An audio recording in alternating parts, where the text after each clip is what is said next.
Fala, Cesianos. Bom dia, boa tarde ou boa noite.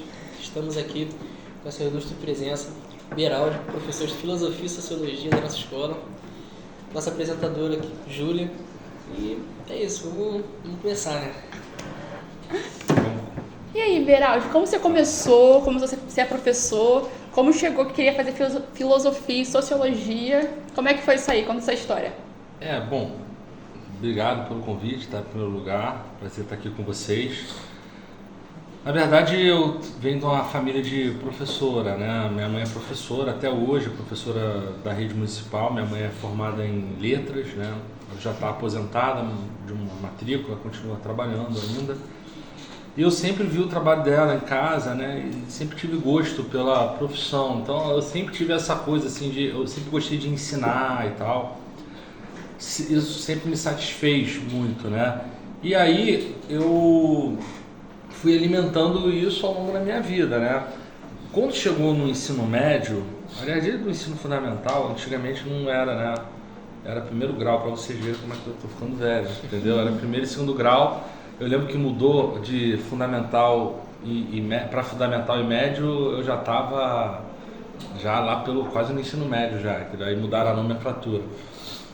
E aí eu comecei a ter um gosto maior pela área de humanas, sempre gostei mais de humanas. Embora eu sempre eu sempre fui um bom aluno em matemática, né? Mas eu acho que é muito porque eu tinha um padrinho que era matemático, né, economista e tal, e quando eu tinha as minhas dúvidas de matemática, eu ia estudar com ele, então eu meio que pegava rápido a coisa e sempre tirava boas notas em matemática.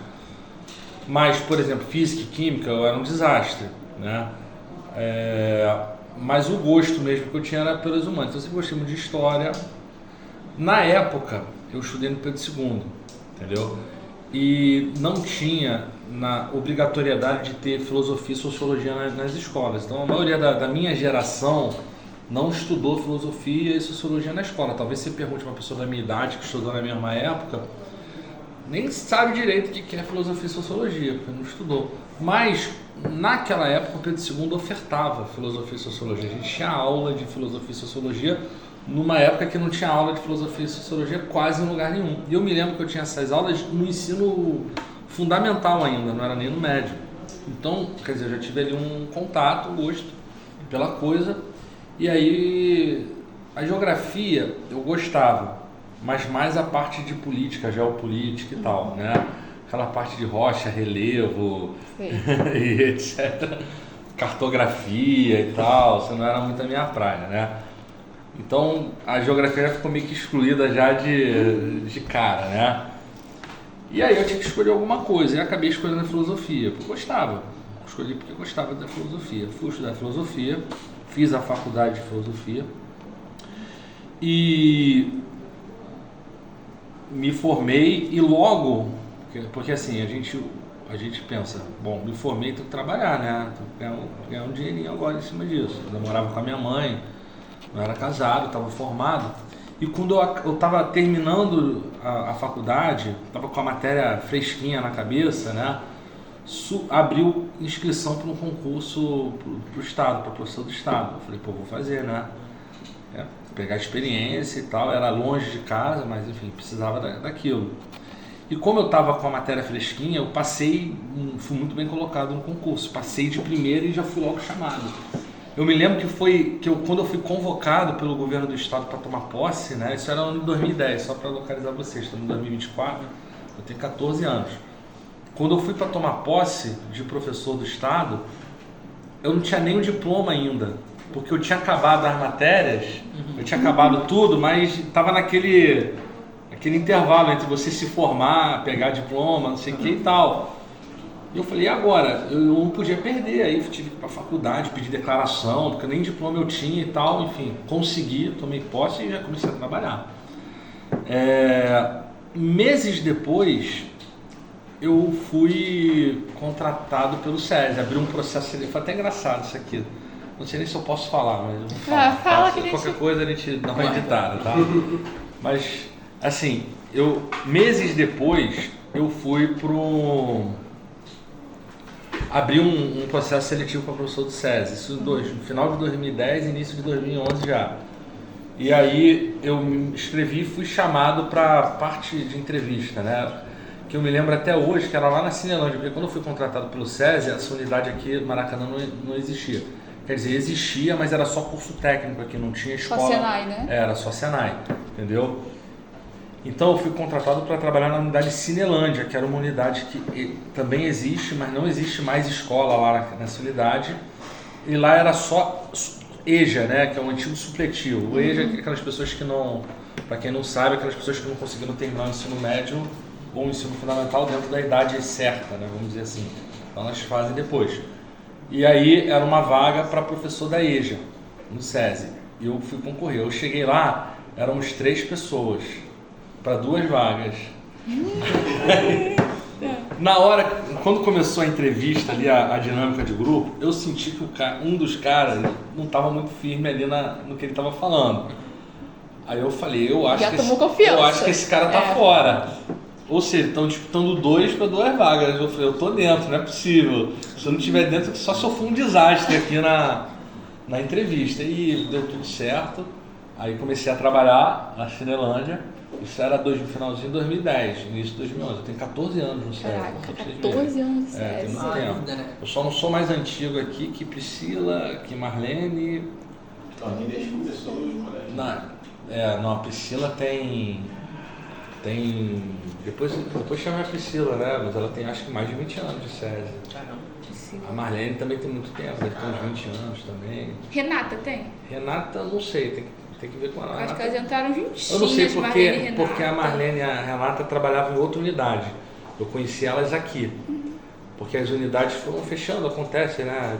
A empresa muda a forma de gerir a educação e tal, aí fecha uma unidade, abre outra, normal. E aí eu lembro que a minha unidade de cinema já fechou, eu vim pra cá, e aqui eu encontrei muita gente que eu não conhecia, entendeu? Como a Renata, a Marlene, o Montenegro eu conheci aqui, a Grazi eu conheci aqui, tem vários que eu conheci aqui. E teve alguns professores também que eu conhecia, depois a gente se desencontrou, porque eu fui para uma unidade, eles foram para outra, e depois a gente se encontrou aqui de novo. Que era o caso da Zanete, da Vera Davina, da Zanete, da Vera, gente que a gente se espalhou, a própria Priscila, a gente se espalhou, depois a gente se encontrou, entendeu? Enfim, então foi legal. Aí eu comecei a trabalhar no SESI, era 2010, como eu falei. Em 2013 é que o Maracanã abriu. Só que quando o Maracanã abriu, porque eu acho que eles perceberam que aqui, por ser um local privilegiado, o Maracanã é um local com oferta de transporte, é fácil. Por isso que vocês veem que tem aluno de tudo quanto é lugar aqui no Maracanã. Fácil acesso. Fácil acesso e tal. Muito fácil acesso. E aí, então tiveram a ideia de abrir a escola aqui no Maracanã. E eu vim para a primeira turma. Eu estou também aqui desde que começou essa unidade, Maracanã. Entendeu? E do início do Maracanã, dos que estão aqui hoje, só tem eu, Vicelli, Luiz, a Zanete estava no início, saiu e voltou, então não estou nem considerando que ela teve uma interrupção, mas se eu não estou enganado, só nós 3. E Berardi, tipo, sempre quis ser professor, né? Era uma coisa assim, mas você já pensou em ser uma outra coisa? Ou não? Ou eu gostava, por exemplo, eu gosto disso aqui, porque isso aqui parece rádio, não parece? Não parece meio que um programa é a vibe, a mesma vibezinha de rádio. O Spotify é basicamente uma rádio, né? Porque sim, é tipo uma rádio. E eu pensei numa época em jornalismo. Por causa do rádio, porque eu sempre fui apaixonado por rádio. Só para vocês entenderem, pela minha idade, né, mais velho que vocês, na minha infância a gente escutava muito rádio.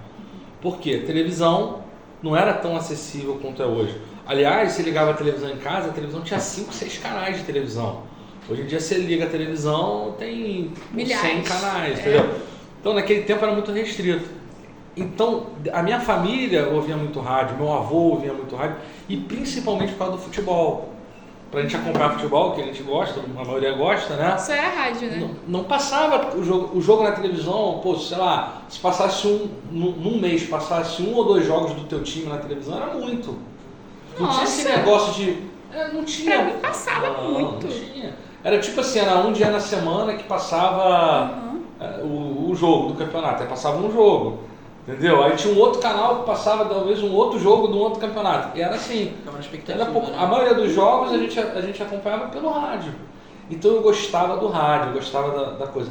Então eu tinha uma certa queda pelo jornalismo por causa do rádio. Mas pesou mais eu acho que até uma frustração que eu tenho. Eu acho que eu estou até realizando aqui de alguma forma, entendeu? Ai, que honra, né? Olha isso. Você falou que entrou aqui no começo da unidade, né? E, tipo assim, pra quem não sabe, que está assistindo aqui, a gente... todos nós aqui somos bolsistas, só que isso aqui já foi colégio particular, né? De alto padrão, inclusive, né? Mas eu tenho uma dúvida, como é que era trabalhar assim com pagantes e tal? Qual era... E trabalhar hoje? A diferença, A né? diferença, isso. Bom, não é uma pergunta fácil de responder. Se é melhor, pior, não tem isso. Eu né? acho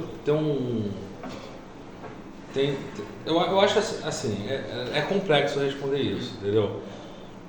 Nenhum lugar é igual a outro lugar para você trabalhar, independente de pagar ou não pagar. Por exemplo, no estado, eu contei para vocês que eu passei naquele concurso, e depois que eu entrei para o SES, eu passei no segundo concurso. Então eu tenho 2 empregos públicos no estado. Os 2 são públicos, cada um numa escola diferente, num lugar diferente. E uma é totalmente diferente da outra, e todos ali... A maioria das 2 escolas são carentes, são alunos carentes, etc. E não tem nada a ver uma escola com a outra, entendeu? Então, assim, é um pouco complicado da gente medir isso. Porque, na verdade, vocês também são alunos pagantes. Sim. Alguém está pagando. Você está entendendo? Sim. A bolsa significa que alguém está pagando isso para vocês, entendeu? O que eu vejo de mais diferença daquela época para essa época, eu acho que não é nem a questão do pagante ou do não pagante. Eu acho que é a questão do sistema de ensino que mudou. Você está entendendo? Por exemplo, quando isso aqui começou, acho que vocês não sabem disso, o sistema de avaliação, na época, ele não era quantitativo, como é o de vocês hoje. O sistema de vocês é quantitativo, é uma nota de 0 a 100. É quantidade, não é número. Naquele tempo não era quantitativo, era qualitativo. Não tinha número a nota, por exemplo. Então... Não, peraí, como assim? Era boa, ruim? Era tipo A, B... mas não era A, mas não era A, B, C, D, E, não. Era um pouco diferente. Porque se você pegar o A, B, C, D, E, ele é quantitativo também. Você botar de 8 a 10 é A, de 6 a 8 é B, de 4 a 6 é C... Dá na mesma, ele só trocou o número pela letra, não muda nada. Ali, ele é qualitativo, eu analiso o aluno por um processo. Então, por exemplo, eu dou aula para vocês, então eu vou avaliando vocês ao longo do percurso, através das aulas, de alguma avaliação que eu dê, de uma prova ou não, posso não usar prova, tinha essa liberdade. E aí eu chego e dou uma nota para vocês. Essa nota, ela seria A de apto no sentido aprovado. Você aprendeu tudo aquilo que você tinha que aprender naquele trimestre, que naquela época era trimestre. Agora voltou trimestre? Era trimestre naquela época. Você aprendeu tudo que você tinha que aprender ali, então você ganhava o A de aprovado. Se você aprendeu, mas para aprender você teve que... Você precisou de ajuda, de recuperações, etc, você ganhava um outro código que se chamava AC. Aprovado com complementação, alguma coisa assim. Que era o seguinte, olha, ele aprendeu tudo que ele tinha que aprender, mas não foi de primeira, teve que ter um reforço para ele poder chegar lá. E tinha o R, o reprovado. Não, então, mas quem reprova mais agora ou nessa época? Você acha mais ou menos assim, pela sua experiência? É muito difícil responder isso. Número, você quer número? Não, número. Sua Porque agora também a escola está maior, né, do que era naquela época. Verdade, Mais verdade, proporcionalmente. Você via na turma? Eu acho que eu vejo mais ou menos a mesma coisa. É claro que no modelo antigo a avaliação era subjetiva. Então, tudo que é subjetivo dá margem às mais diversas interpretações. Então, você tinha um aluno que chegava no conselho de classe no final do ano, Vamos supor, ele tinha um A no primeiro trimestre, um AC no segundo trimestre e um R no terceiro trimestre. Então reprovou. Aí eu perguntava, tá aprovado ou reprovado? Como é que eu faço a média? A mais AC mais R dividido por 3 dá quanto isso?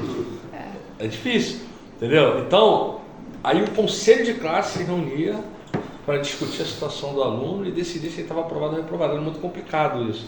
Até porque a responsabilidade de reprovar naquele sistema era muito grande. Porque você podia ali estar cometendo uma injustiça muito grande contra alguém. O número, ele é mais objetivo, ele facilita. Não quer dizer que o número necessariamente seja justo também. Sim. A discussão aqui não é nem justiça, né? Mas é mais exato, né? Exatamente. Para você fazer cumprir a regra, o número é muito mais confortável para ambos os lados. E foge da subjetividade, né? Foge da subjetividade. Agora, você sempre vai ter problemas. Inclusive, isso é discutido dentro da pedagogia. Tem uma área da pedagogia que discute a avaliação. E se diz isso, né? Porque, vamos supor, você dá uma prova e um teste, soma e divide por 2. Às vezes aquele aluno tem dificuldades ali, se sente pressionado naquele momento, não consegue lidar bem com a pressão da prova, do teste, etc. Ele não tira a nota de bom, mas ele sabe a matéria. Ele sabe a matéria. Se você perguntar, ele desconta tudinho, entendeu? Então, por isso que é importante a gente tentar ter avaliações variadas, né? Claro que uma disciplina como filosofia que tem um tempo por semana é meio complicado, porque às vezes a gente fica tem que fazer algumas opções, né?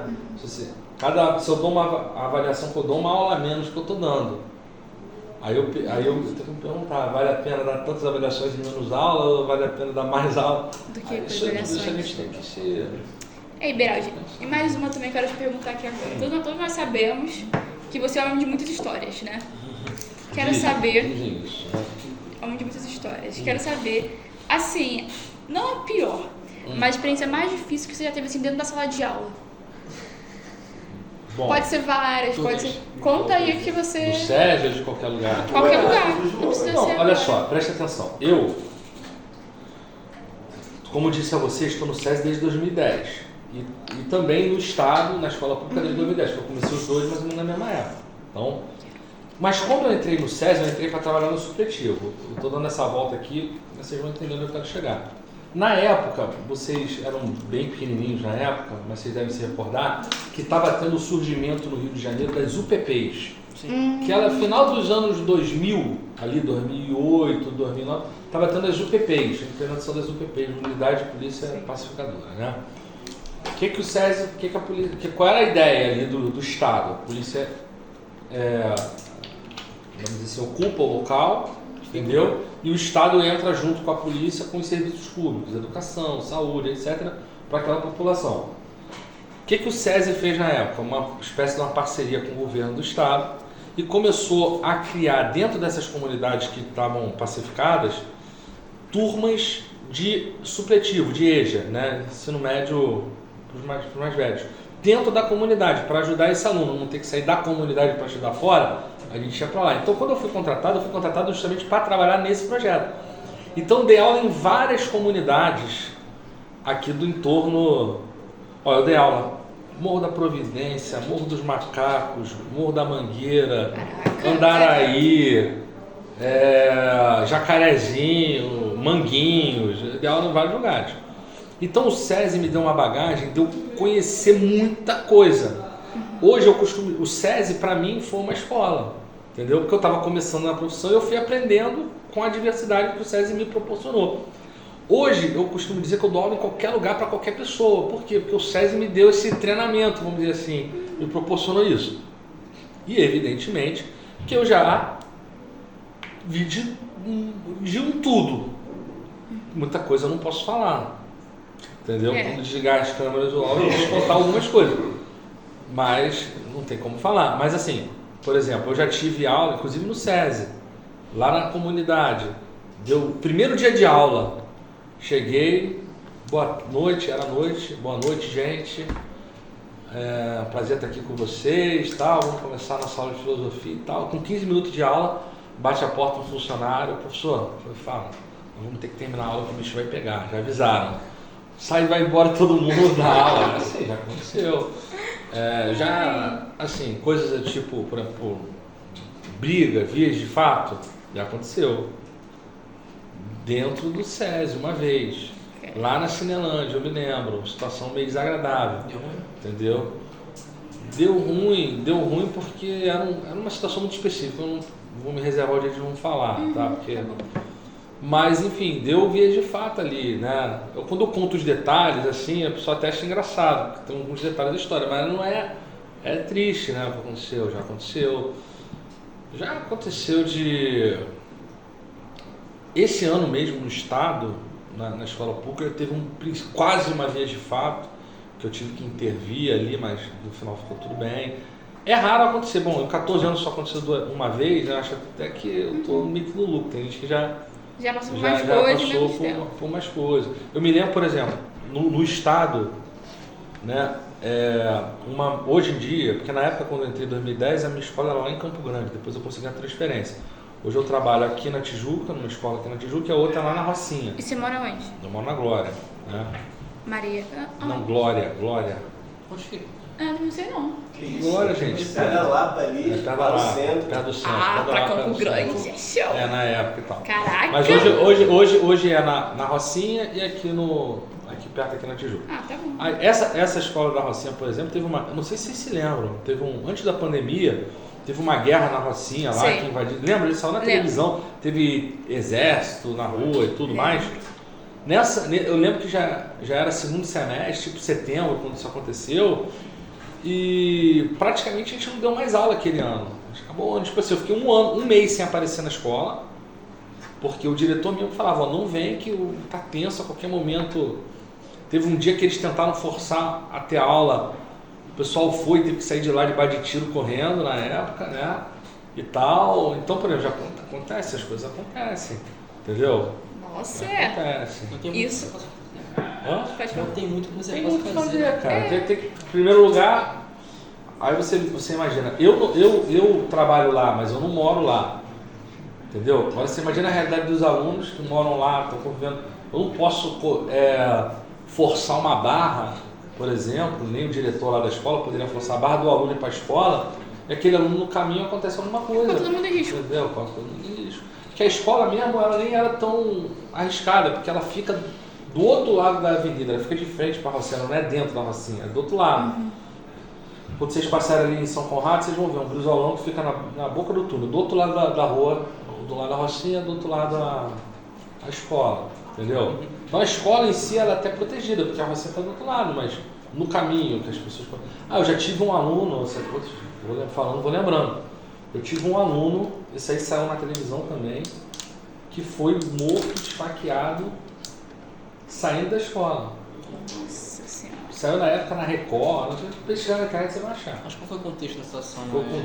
Foi o seguinte, o menino, que era um moleque de terceiro ano, igual vocês, um moleque olhou assim de lado, terceiro ano igual vocês. Olha só, tipo assim, ele era um moleque, sabe, imagina um moleque animado, um moleque, conversador e tal, um jovem igual vocês, cheio de vida. Eu não sei se vocês já viram na televisão, já perceberam, ou já passaram por lá, tem uma passarela, porque o pessoal, a Rocinha é do lado da rua, a escola é do outro lado, tem uma passarela que você atravessa. Do lado, uma passarela, tem até, às vezes, quando aparece na televisão, você vê ali, é famoso.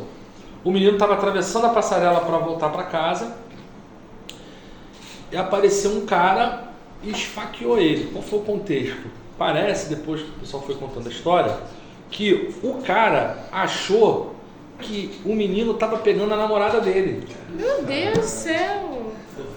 E tirou, tipo assim, e detalhe, era tipo 6 horas da tarde, o horário de saída da escola. Meu Deus. Mó movimento na rua. Na frente geral? Na época, na frente geral. Na época, saiu na televisão, fez protesto, teve protesto, fecharam a avenida, picharam não, né? Escreveram na passarela, Renan vive, que era o nome do menino, era Renan. Se você buscar isso na internet, entendeu? Então são coisas assim que... Aí tu imagina, tu chega depois para dar aula no dia seguinte, tu fala o quê? Entendeu? Quando tu vê uma situação dessa. O cara que esfaqueou, morreu, né? Ou não? Eu não sei o que aconteceu. Eu sei que no morro os caras já mandaram recado. Se o cara pisasse lá dentro, o cara ia rodar. Entendeu? Isso? Aí do que foi feito com o cara, se o cara fugiu pra onde ele foi, eu não sei dizer. Entendeu? Por uma briga forte, né? Exatamente. Assinou a pena de morte dele, porque a comunidade não Comunidade, perdoa isso, né? exatamente. Não perdoa isso. Atrair mídia pra dentro também, né? Confusão. Exatamente. Cara, e o motivo bobo ainda, você sabe? Mas não, né? Tem coisas assim, tem coisas engraçadas, né? Muitas das coisas engraçadas que eu passei em sala de aula, foi o Caetano que me proporcionou, entendeu? As histórias que ele contava no primeiro ano, entendeu? Do ensino médio. É deputado Drogboy, inclusive, né? Pô, aí você lá contando história, pô. Aquele negócio de aguarde o processo. Pô, você ficou com medo mesmo? Não. Ah! Presta atenção. Veja bem, você tem. Tu consegue fazer uma conta em 14 anos? Para quantos anos eu dei aula? Eu já dei aula? Eu nunca parei. Eu acho que, sei lá, deve ser tranquilo uns 10 mil, deve ter passado. Deve ter dado aula. Entendeu? Se você for imaginar, os 3 lugares que eu trabalho, a média de 30, 40 alunos por turma, dependendo do lugar e tal, se for ver, é por aí. Pô, de 10 mil alunos, claro que, quantos gostam de mim? Pô, se for 50% já é um número bom pra mim, entendeu? Bom pra mim. Tem 5 mil que gostam e 5 mil que não gostam, entendeu? Então, agora, você imagina, o que deve falar mal de mim? Isso, inclusive, eu fiz terapia no início, por quê? Nossa! Sim, claro, eu fiz terapia também. Hoje eu tenho que voltar, inclusive, tá? Tenho que voltar a fazer, a questão de tempo, me organizar melhor. Mas assim, eu já fiz terapia porque eu sempre tive muita dificuldade com a rejeição. Tipo assim, uma pessoa fazia cara feia pra mim e ficava sem falar comigo. Eu ficava mal, eu falei, caraca, mano, sabe o que eu fiz com essa pessoa? Às vezes não é nada demais, às vezes a pessoa não tá num dia bom e, tipo assim, não tá afim de falar e tal. Mas eu trazia tudo pra mim, pra dentro de mim, né? Ficava somatizando aquilo. Aí eu comecei com o professor e eu falei, cara, não posso continuar dessa forma. Por quê? Porque certamente vai ter aluno que vai falar mal de mim, vai aluno que vai me querer mal, que vai me xingar, vai ter gente que vai gostar, vai ter gente que vai me elogiar, vai ter gente que não vai querer me ver nunca mais. Cara, normal, se eu for me preocupar com o que falam por aí, sei lá, se eu faço uma prova, vocês chegam depois nos zaps da vida, pô, a Beraldi também, pô, que prova foi essa, pô, mó vacilo, Beraldi, não sei o quê. Se eu for preocupar com o que todo mundo for falar, não vou viver. Não, realmente. Então, esse negócio de processo também, muita gente já deve ter tido vontade de me processar. Se me processar, eu vou me defender, simples assim, mano. Pô, mas a história foi engraçada. Tá, a história foi engraçada. Mas, tipo assim, esse teu amigo professor aí, você estava passando por um momento complicado, né, por causa da rejeição, era no começo, né, das aulas, né? Eu me lembro até hoje a primeira aula que eu dei na minha vida, foi lá em Campo Grande. Foi ruim? Primeira aula de filosofia, tinha dado aula em curso assim antes já e tal, mas oficialmente mesmo, professor, concursado, empossado, foi lá em Campo Grande, foi muito ruim. Foi ruim pra mim. Nossa, por quê? Porque era uma turma de primeiro ano, era de manhã, nunca me esqueci, quarta-feira, 7 horas da manhã. 7 da manhã. 7 da manhã, era o primeiro tempo, lá em Campo Grande. Então, sei lá, saí de casa às 6 horas da manhã, fui de carro para chegar lá mais 7, pô, da Glória para Campo Grande, né? Mas eu ia no contrafluxo, então... Qual é Campo Grande? Eu não sei ali, na Avenida Cesário de Melo, em frente ao McDonald's. Tem um McDonald's na Avenida Cesário, não sei se ainda tem lá. McDonald's grande, com estacionamento. Então... Tem uma escola em frente àquele McDonald's, o nome da escola é Colégio Estadual Irineu José Ferreira. O nome da escola. Pode pesquisar aí, entendeu? E aí, eu cheguei para dar aula, primeiro ano do ensino médio. Cheguei na sala dos professores, me lembro até hoje, cheguei na sala dos professores, aí eu meio perdido, não tinha ninguém lá para me receber, tipo assim, para me falar para onde eu ia. Aí tinha um professor assim, sentado na mesa.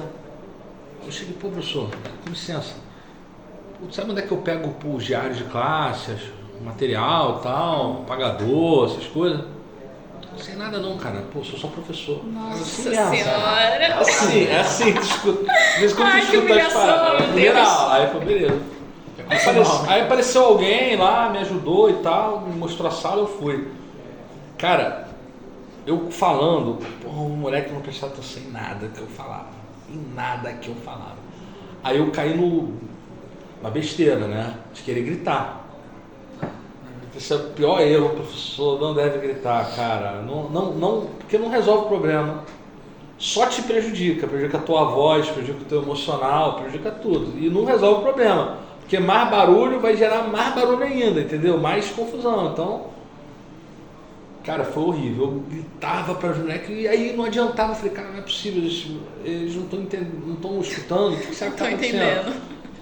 Aí com o tempo a gente vai pegando, por isso que eu falo, né? Muita coisa é a maturidade, a experiência, entendeu? Você pegar com o tempo, você pega a maturidade, você vai percebendo, pô, isso não funciona, isso funciona. Às vezes você tenta, por exemplo, é sempre melhor brigar do que. É sempre melhor ser amigo do que brigar, entendeu? Então assim, tenta conquistar a amizade e tal, é o jeito. Tem turma que funciona, tem turma que não funciona, aí você tenta outra coisa para ver se funciona. Entendeu? Alguma coisa vai dar certo, não é possível. Pô, e foi como se fosse o primeiro dia de aula, né? De novo, praticamente, teu primeiro dia de trabalho. Foi o primeiro dia de trabalho. Foi teu primeiro dia de aula, só que na tua carreira de trabalho. Foi na minha carreira de trabalho. Foi, mas assim, foi... Depois fui pegando experiência, naturalmente, entendeu? Então hoje se alguma turma não gosta de você, tem algo pessoal contra você, você nem não esquenta mais ou você acha que ainda tem sequelas? Então, mas é o que eu falo, pessoal é complicado. Nunca aconteceu. Para alguém ter algo pessoal contra mim, ou uma turma inteira, é porque eu devo ter feito alguma coisa grave para a pessoa ter algo pessoal. Eu procuro ter certos, vamos dizer assim, um certo padrão ético, entendeu? Não sei se vocês já perceberam, apesar de eu ser brincalhão, eu não me dou a certas intimidades com os alunos. Sim, Vocês é mais já na perceberam sua. isso, entendeu? Eu dou a brincadeira, mas dentro de um certo limite e tal. Não sei se vocês já perceberam. Eu raramente os alunos conseguem ter meu telefone. O meu telefone vazou por causa do grupo por causa do Glioche e do Bruno, por causa do negócio de grupo de projeto, não sei o quê, que às vezes precisa falar comigo. Aí o meu telefone andou vazando aí, eu não estou conseguindo, mas eu até evito isso, eu não estou criticando os professores que fazem contato, tá? De forma alguma. É que cada um lida com isso de uma forma diferente. Eu prefiro lidar dessa forma, entendeu? Eu, por exemplo, às vezes eu quero falar com o Beraldi. Cara, eu estou na escola todo dia esse ano, por exemplo, de segunda a sexta. É só me procurar aqui. Eu nunca cheguei e falei, não vou falar contigo, nunca cheguei. Entendeu? Você falou comigo, Beraldi, cara, hoje não dá, estava enrolado, corrigindo prova, não tinha como eu parar ali, senão eu não entregava as notas de vocês. Entendeu? Então, falou, semana que vem, então a gente vai ajustando.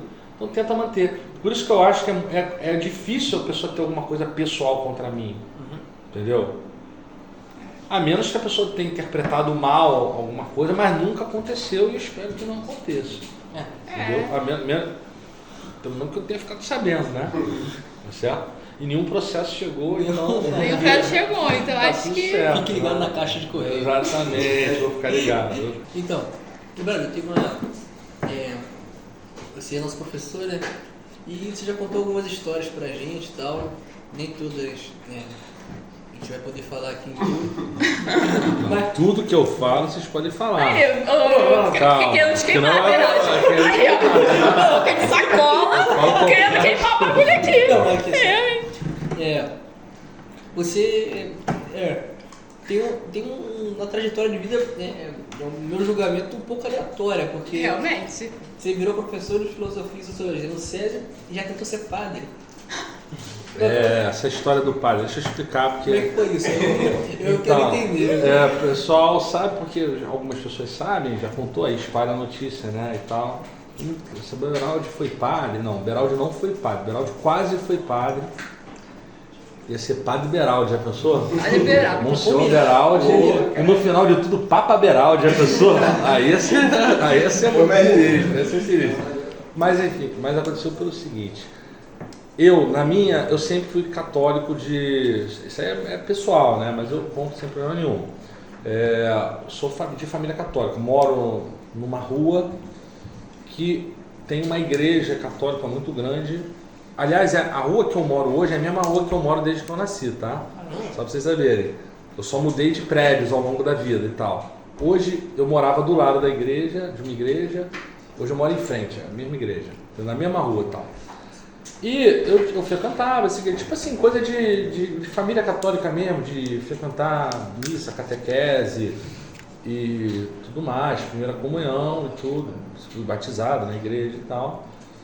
E aí, quando chegou minha adolescência, assim, minha adolescência mais, final da adolescência, eu comecei a frequentar, tinha um grupo de jovens lá na igreja que era muito animado, assim, e aquilo me chamava atenção, passava assim, de fora, ficava vendo, e me agradava aquilo ali, entendeu? Aquilo me atraiu a frequentar a igreja de forma com mais compromisso, né? Então comecei a participar ali das missas e tal, do grupo de jovens, fiz grandes amigos ali, que eu carrego até hoje, tenho muitos amigos que eu fiz ali, foi uma época muito feliz da minha vida, pra falar a verdade. E tinha um padre lá naquela igreja, que foi uma pessoa me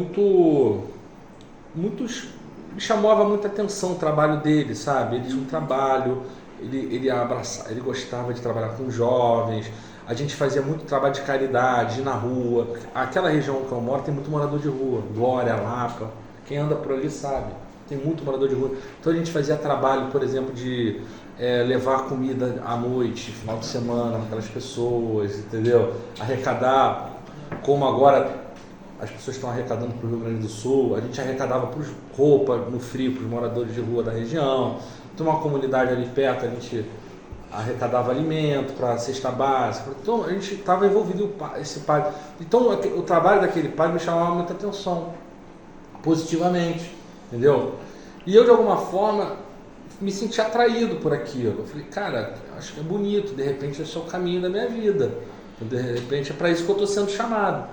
E aí eu decidi entrar para o caminho, para me preparar para ser um padre mesmo. E fiquei lá por 6 anos. Caramba. Entendeu? Exatamente. Fiquei lá por 6 anos, né? A gente chama no meio católico de seminário, né? É tipo um colégio interno, para quem não sabe. Mas você fez isso junto com a faculdade? Junto com a faculdade, exatamente. Nossa, e por que você mudou de ideia? Por quê? Porque é o seguinte, esse período de seminário e tal é um período de preparação para ser padre, né? E na preparação, com o tempo, você vai amadurecendo também. Eu era jovem, eu tinha 18 anos quando eu entrei e tal. E a gente vai vendo, o caminho de repente não é esse, de repente eu estou me sentindo chamado para uma outra coisa e tal. Até que chegou um momento que eu, vamos dizer assim, atingiu uma maturidade que eu falei, cara, estou no lugar errado.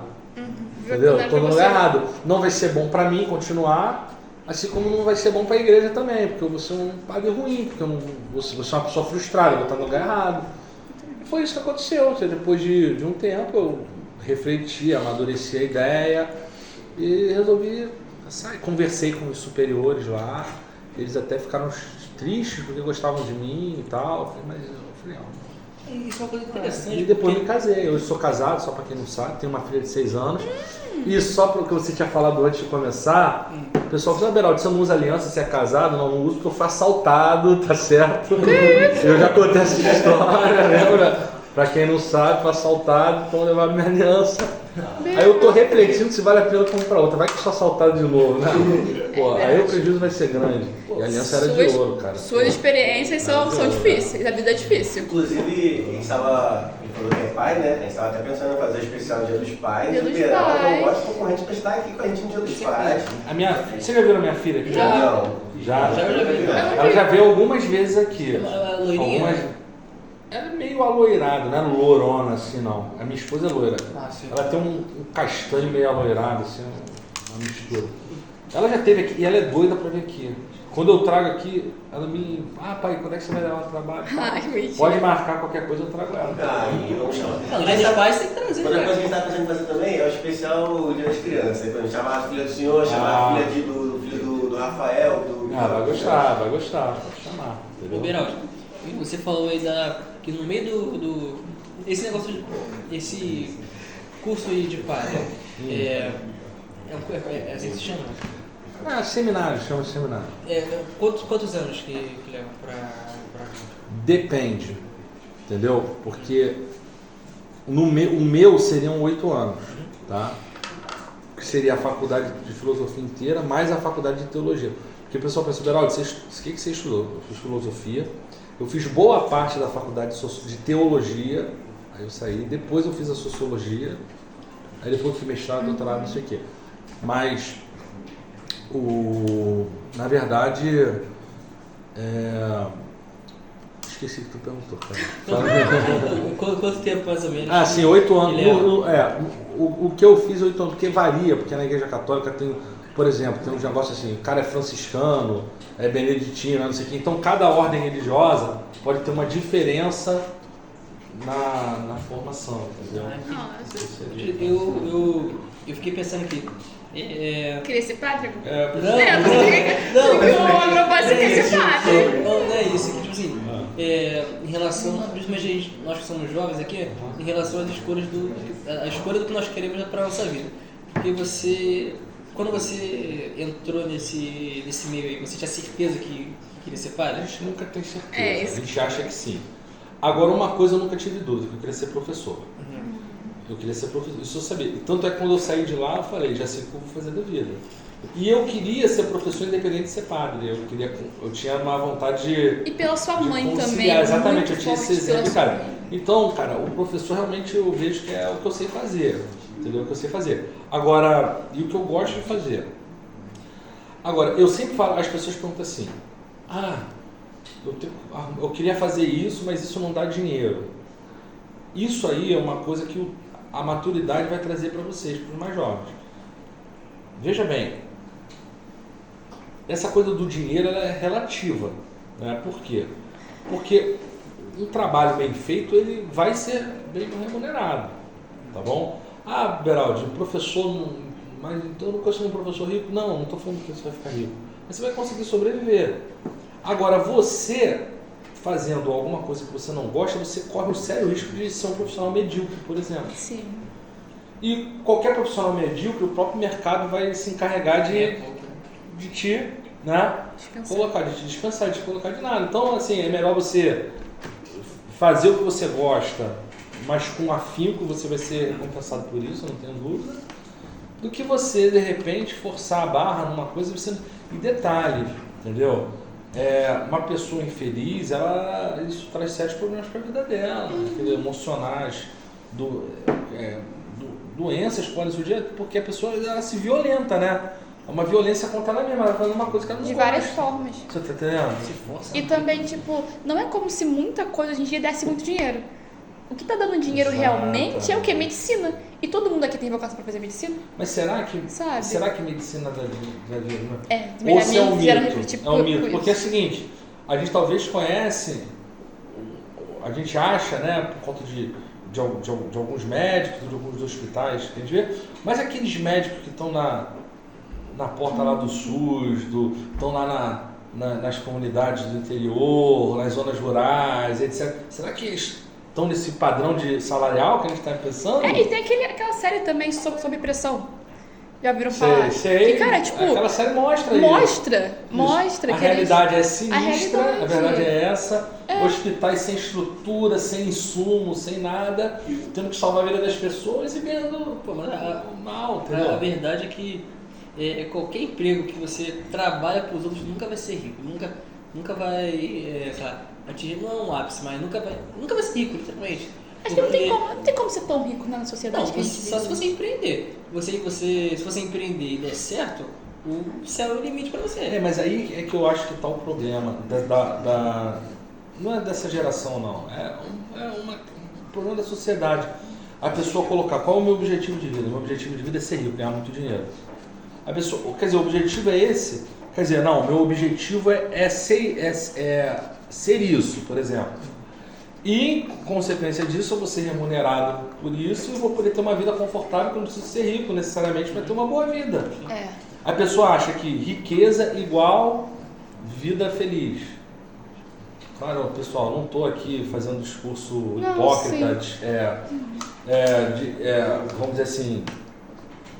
Romantizando a pobreza. Exatamente, de forma nenhuma. Dinheiro é importante, a gente precisa do dinheiro. E se a gente puder ganhar, por exemplo, o que eu ganho hoje, poxa, eu luto, trabalho para poder melhorar. Se eu puder melhorar, ganhar um pouquinho mais. E se eu ganhar na Mega Sena, também não vou sair dando prêmio para vocês. Vai ficar para mim, tá certo? Eu não sou louco. O que eu estou querendo dizer é o seguinte, é um objetivo vazio de vida, isso que eu estou falando, você está entendendo? Entendi. Eu tenho que só ficar rico, eu tenho que só ficar para quê? Não, mas olha só, se eu fizer o que eu gosto, eu posso ser remunerado em um determinado patamar, esse patamar poder proporcionar aquilo que eu preciso. Até porque, se a gente for parar para filosoficamente falando, né, eu lembro muito do Diógenes, o filósofo sofista, né? Lembra deles? Não sei se vocês se lembram. Não sei se é que eu ele tô estava lá pensando. pegando o sol, aí chega lá o Alexandre o Grande. Você me pede o que quiseres que eu te dou. Eu quero que você saia da frente, que você está me tapando o sol. Entendeu? Então, claro, isso é uma romantização, isso é uma forma caricata de falar, mas não é disso que eu estou falando, entendeu? Eu estou falando justamente... E também tem você. aquela frase, né? Tipo, a ânsia de ter e o tédio de possuir. Exatamente. Entende? Tipo assim, como se o cara rico não ficasse doente, o rico, ele vai ter que cuidar da saúde do mesmo jeito que o pobre, ele vai ter mais meios, mais recursos, sem dúvida nenhuma. Não é isso que eu estou questionando, eu quero que para vocês, alunos, vocês progridam, vocês ganhem o dinheiro de vocês se sustentem, vocês consigam melhorar a condição de vida, inclusive da família de vocês, se possível, eu torço para tudo isso. A gente trabalha aqui para isso, entendeu?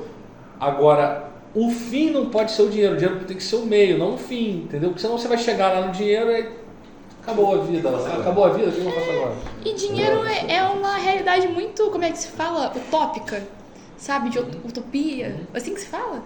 É utopia?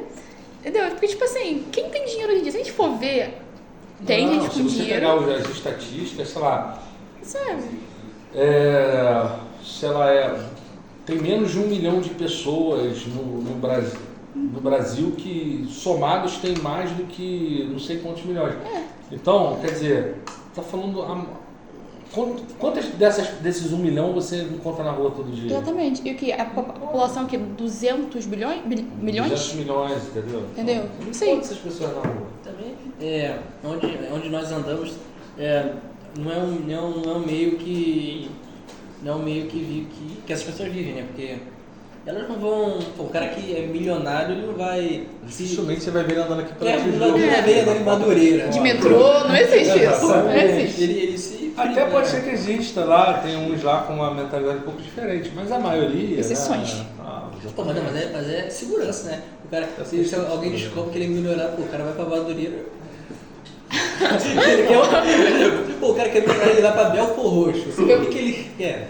O Mercadão. Sem desmerecer o pessoal que tá de Belfor Roxo. Não sei se vai ter uma fábrica importante, multinacional em Belfor Roxo. Não faz só disso. A Baia, se eu não me engano, de remédio. Acho que ela lá em Belfor Roxo, não sei se ainda é. Eu sou bem o que você tem pra falar agora? Tá. Você reúna todo o conhecimento da sua vida. Reúna todo o conhecimento da sua vida. Pense rapidamente, vai, e fale. Fale o quê, cara? O que vier na sua mente, professor? O que vier na minha mente? Não. Uma frase que você usa de... Não um complemento, mas sim de um ideal, entre aspas, da sua vida. Uma frase que você leva pra vida, que você torna ela como um propósito, não, mas que você falaria todos os dias pra você. Não precisa ser pronta, você pode criar aí. Criar também, fica aqui. Criar também. Cria uma frase em 5 segundos que você usaria pra sua vida eternamente. Olha só, não vou falar de uma frase, eu vou falar de uma forma geral. Acho o seguinte, aproveitem a disposição, porque assim, a idade chega para todos. Eu tenho 40 anos hoje.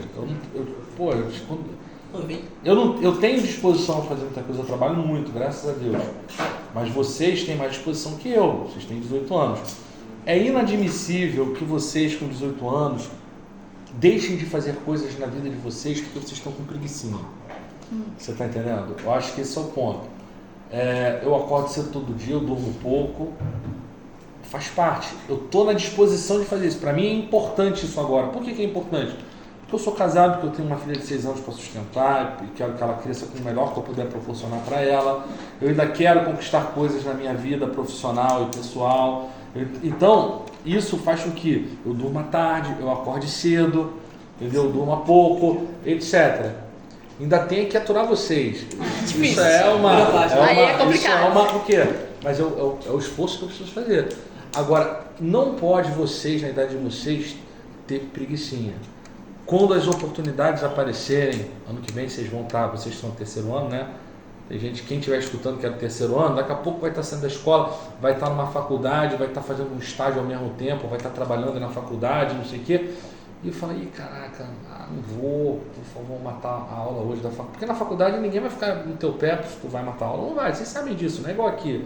Entendeu? Que a escola vai ligar para tua casa, olha, não está vindo. Na faculdade, se você não for, o professor vai até achar bom, entendeu? Um aluno a menos para ele. Mas assim, você é um pouco de uma violência contra você mesmo, entendeu? Você se violentar no seguinte sentido, poxa, é um sacrifício que eu tenho, talvez a palavra não seja a melhor, a palavra violentar, mas no sentido de sacrifício.